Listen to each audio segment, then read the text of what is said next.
সেদিনই তুমি বুঝবে, যেদিন আমাকে অনেক দরকার হবে তোমার, কিন্তু আমি তোমার কাছে থাকবো না।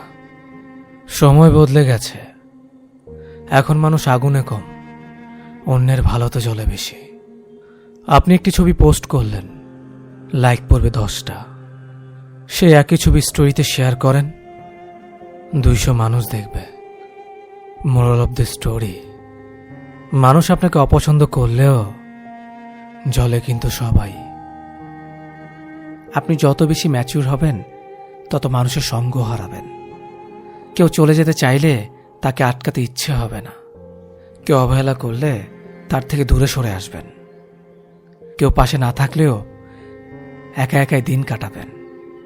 কেউ বিরক্তি প্রকাশ করলে তাকে বিরক্ত করা বন্ধ করে দিবেন। এভাবে একদিন সবার থেকে দূরত্ব সৃষ্টি হয়ে যাবে।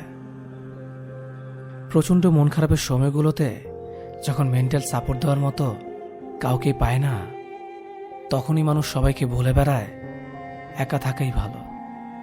কোনো মানুষ আসলে নিজের ইচ্ছা একা থাকতে চায় না, বাধ্য হয়। আশেপাশে অনেক মানুষ, কিন্তু কেউই তার না। এসব যখন সে টের পেয়ে যায়, সে থেকে মানুষ নিজেকে এবং অন্যকে বলে বেড়ায় একা থাকাই ভালো। একা থাকতে কারো ইচ্ছে করে না, শুধু ভয় লাগে, আবার যদি কেউ ছেড়ে চলে যায় তাহলে কি হবে আমার। এটা আমিও জানি, মানুষ বদলে যায়, কিন্তু আমি তোমাকে ওইসব মানুষের ভিড়ে কখনো রাখিনি। শুধু ভদ্রতার খাতিরে আমরা কিছু মানুষের সাথে কথা বলি, যোগাযোগ রাখি। সেসব মানুষের হয়তো জানেও না তাদের আচরণ, কথাবার্তার জন্য তারা কবে আমাদের মন থেকে উঠে গেছে। রাগের সময় আপন মানুষগুলো পরের মতো ব্যবহার করে, তাই বলে তাকে পর ভেবে দূরে যাবেন না। কারণ কিছু মানুষ রাগলে তার মাথা ঠিক থাকে না। কথাটা তেতো হলো সত্য, মেয়েদের চেহারা সৌন্দর্য আর ছেলেদের টাকার জোর না থাকলে কেউ কোনোদিন তাকে সহ্য করতে পারে না। ছেলেদের জীবনের অর্ধেকের বেশি সময় পরিবারের প্রয়োজন আর স্বপ্ন পূরণ করতে করতে কেটে যায়। প্রয়োজনের তুলনায় বেশি কিছু পেয়ে গেলে মানুষ সেটাকে যত্ন করতে ভুলে যায়। বিয়ের আগে মা বলে বিয়ের পর যা করার করিস, এখন বিয়ের পর বর বলে বিয়ের আগে যা করার করেছ, এখন সব বন্ধ। কখনো কখনো অর্থহীন কথা বলার চেয়ে চুপ থাকা অনেক বেশি শ্রেয়। যে বাড়িতে মায়ের মমতার, বাবার ভরসা আর ছোট ভাই বোনদের দুষ্টুমি মিশে থাকে, সেই বাড়ি যতই ছোট হোক না কেন, সেই বাড়ির মতো শান্তি কোনো অট্টালিকাতেও পাওয়া যায় না। কালো আর ফর্সা কোনো ব্যাপারই না, উচ্চ বংশ নিম্ন বংশ কোনো ব্যাপারই না। মনের মধ্যে ভালোবাসা থাকলে যে কারো হাত ধরে জীবন কাটিয়ে দেওয়া যায়। কথা যদি রাখতে পারো তবেই কথা দাও। কারোর সাথে কথা রাখার মিথ্যে অভিনয়টা না করাই ভালো। মেয়েরা জীবনে দুটো জিনিস সবার থেকে লুকিয়ে রাখে, নিজের ইচ্ছে, নিজের কষ্ট। মানুষের প্রিয় হতে গেলে অর্থনৈতিক যোগ্যতা লাগে।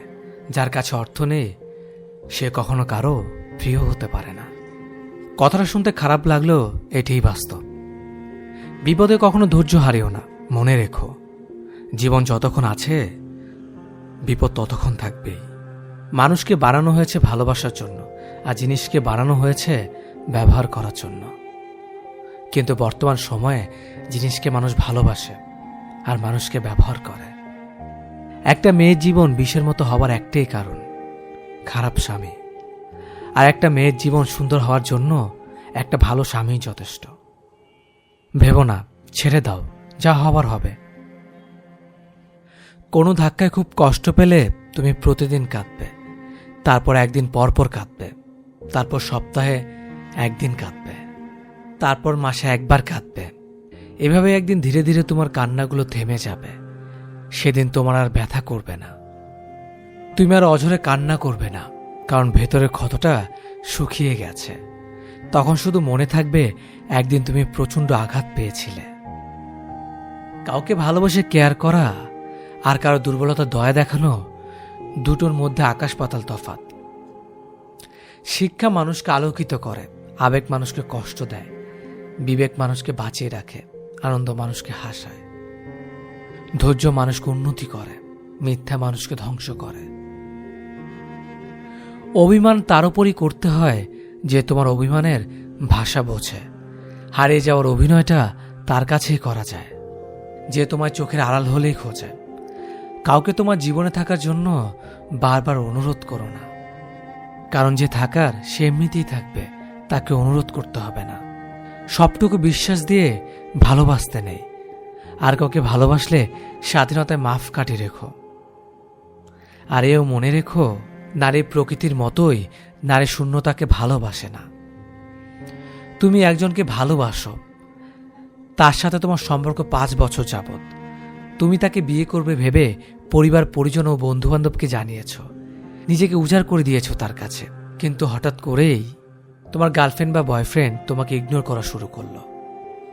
তুমি ফোন করছো, সে তোমার ফোন ধরছে না। SMS করছো, রিপ্লাই করছে না।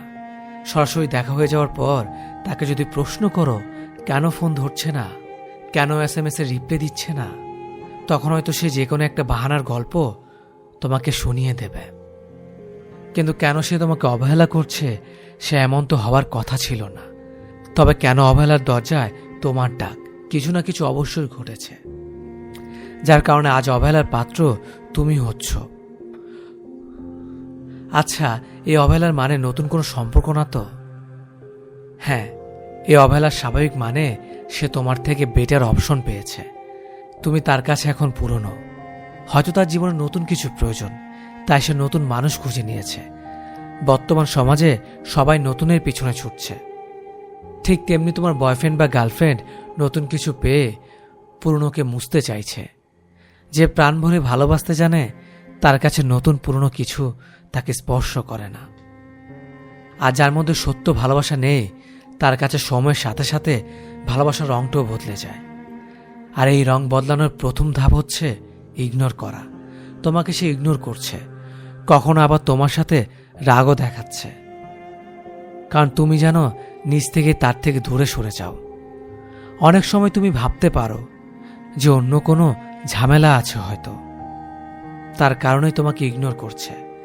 কিন্তু একটা কথা মনে রাখবে, মানুষ যতই ঝামেলায় থাকুক না কেন, প্রিয় মানুষের কাছে তার অবস্থান সবার আগে।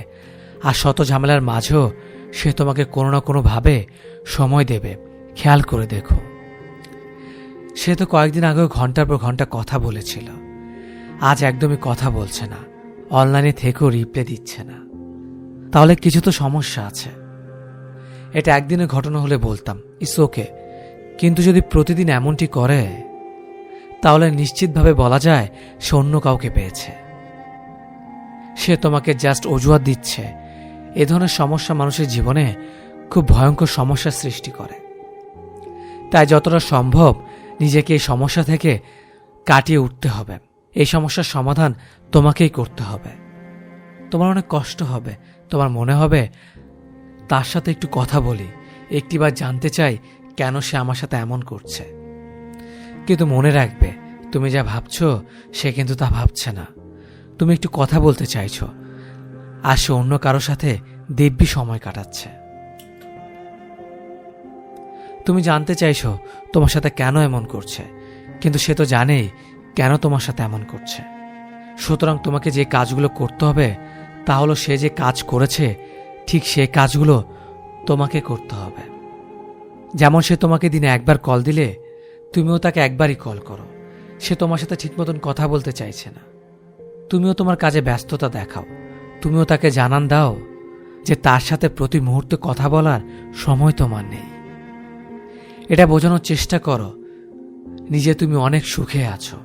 ফেসবুকে বন্ধুদের সাথে ছবি দাও, কাজকর্ম নিয়ে ব্যস্ত সময় পার করছো সেটা ভালো করে বুঝিয়ে দাও। সে যেন বুঝতে পারে তাকে ছাড়া তুমি ভালো আছো। যখন তুমি এই ব্যাপারগুলো নিয়মিত করবে, তখন তোমার গার্লফ্রেন্ড বা বয়ফ্রেন্ড তোমার কথা আবার ভাবতে শুরু করবে। যখন দেখবে তুমি তোমাকে নিয়ে খুব ব্যস্ত, তুমি আর তাকে নিয়ে কোনো চিন্তা করছো না, ঠিক তখনই সে তোমাকে নিয়ে আবার চিন্তা করা শুরু করে দেবে।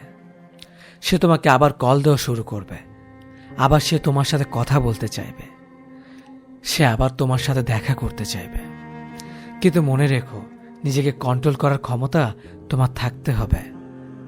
কেউ তোমাকে নিয়ে যা খুশি করবে আর তুমি তা মেনে নেবে, তাহলে জীবনে বড় ভুল করবে। তোমার উচিত হবে এমনভাবে আরও কিছুদিন দেখা, কিছুদিন পর তুমি নিজেই বুঝতে পারবে সে বর্তমানে কোন অবস্থানে আছে। তখন তোমার উচিত হবে সরাসরি কথা বলে নিজেদের সম্পর্ককে আবারও নতুন করে জানা। সে জানা সঠিক হলে এগিয়ে যেতে পারো। আর যদি ঝামেলা মনে হয় তাহলে সম্পর্ককে নিয়ে গভীরভাবে ভাবা দরকার নেই।